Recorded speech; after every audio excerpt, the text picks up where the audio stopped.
ಹೀಗೆ ಒಂದು ಸುಂದರವಾದಂತ ಮರ ಹೂಗಳೆಲ್ಲ ಇರುವಂತ ದೊಡ್ಡ ಕಾಡಲ್ಲಿ ಆಮೆ ಮತ್ತೆ ಮೊಲ ಯಾವಾಗ್ಲೂ ಆರ್ಗ್ಯೂ ಮಾಡ್ತಾ ಇದ್ವಂತೆ.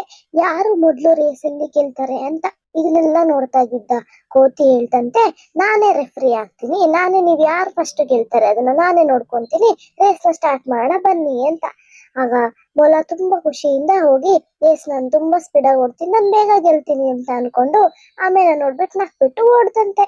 ಹಾಗೆ ಹೋಗ್ತಾ ಹೋಗ್ತಾ ಮೊಲದ ಕಡ್ಗೆ ಒಂದು ತುಂಬಾ ಚೆನ್ನಾಗಿರೋ ಇವಾಗ ತಾನೇ ಬೆಳೆದಿರೋ ಕ್ಯಾರೆಟ್ ಕಾಣಿಸುತ್ತೆ. ಆಗ ಆ ಕ್ಯಾರೆಟ್ ನ ತಿನ್ಬೇಕು ಅನ್ಕೊಂಡಂತ ಮೊಲ ಹಿಂದೆ ತಿರ್ಗಿ ನೋಡುತ್ತೆ, ಆಮೆ ಇನ್ನ ಬಂದಿಲ್ವಾ ಅಂತ. ಆದ್ರೆ ಆಮೆ ನಿಧಾನಕ್ಕೆ ನಡೆಯೋದ್ರಿಂದ ಅದ್ ಇನ್ನ ಬಂದಿರಲ್ಲ. ಆಗ ಮೊಲ ಅನ್ಕೊಳುತ್ತೆ, ನಾನ್ ಸ್ವಲ್ಪ ಹೊತ್ತು ಇಲ್ಲೇ ನಿಂತ್ಕೊಂಡು ಕ್ಯಾರೆಟ್ ಎಲ್ಲ ತಿನ್ಕೊಂಡು ಆರಾಮಾಗಿ ಆಮೇಲೆ ಹೋಗೋಣ ಅಂತ. ಆದ್ರೆ ಆಮೆ ಆತರ ಮಾಡಲ್ಲ. ಆಮೆ ನಿಧಾನಕ್ಕೆ ಹೋಗೋದಾದ್ರೂ ಎಲ್ಲೂ ನಿಂತ್ಕೊಳ್ದೆ ಆರಾಮಾಗಿ ಹೋಗುತ್ತೆ.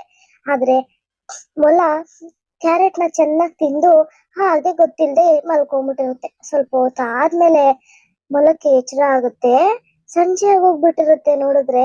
ಆದ್ರೆ ಆಮೆ ಎಲ್ಲೂ ನಿಲ್ದೆ ಹೋಗ್ತಾ ಇರುತ್ತೆ ರೇಸಲ್ಲಿ. ನಿಧಾನಕ್ಕಾದ್ರೂ ತನ್ನ ಪಾಡಕ್ ತಾನು ಎಲ್ಲೂ ನಿಲ್ದೆ ಹೋಗುತ್ತೆ. ಹೀಗೆ ಹೋಗ್ತಾ ಹೋಗ್ತಾ ಆಮೆ ಗೆದ್ಬಿಡುತ್ತೆ. ಅವಾಗ ಎಲ್ಲಾ ಪ್ರಾಣಿಗಳು ತುಂಬಾ ಖುಷಿಯಿಂದ ಡ್ಯಾನ್ಸ್ ಮಾಡ್ತಿ ಖುಷಿಯಿಂದ ಸೆಲೆಬ್ರೇಟ್ ಮಾಡ್ಕೊಂತವೆ. ಆಗ ಮೊಲಕ್ಕೆ ಅನ್ಸುತ್ತೆ, ಅಯ್ಯೋ ನಾನು ತಿನ್ಬಾರ್ದಿತ್ತು ಆ ಕ್ಯಾರೆಟ್ನ, ನಿಂತ್ಕೋಬಾರ್ದಿತ್ತು ನಾನು ಸ್ವಲ್ಪ ಹೊತ್ತಲ್ಲಿ, ತಪ್ಪು ಮಾಡ್ಬಿಟ್ಟೆ ನಾನ್ ಬೇಗ ಹೋಗ್ತೀನಿ ಅಂತ ಅನ್ಕೊಂಡ್ ನಾನು ಅದನ್ನ ತಿನ್ಕೊಂಡ್ ನಿಂತ್ಕೊಂಡಿದ್ದಕ್ಕೆ ಇವತ್ ನಾನ್ ಸೋತೆ ಅಂತ ಅನ್ಕೊಳ್ಳುತ್ತೆ.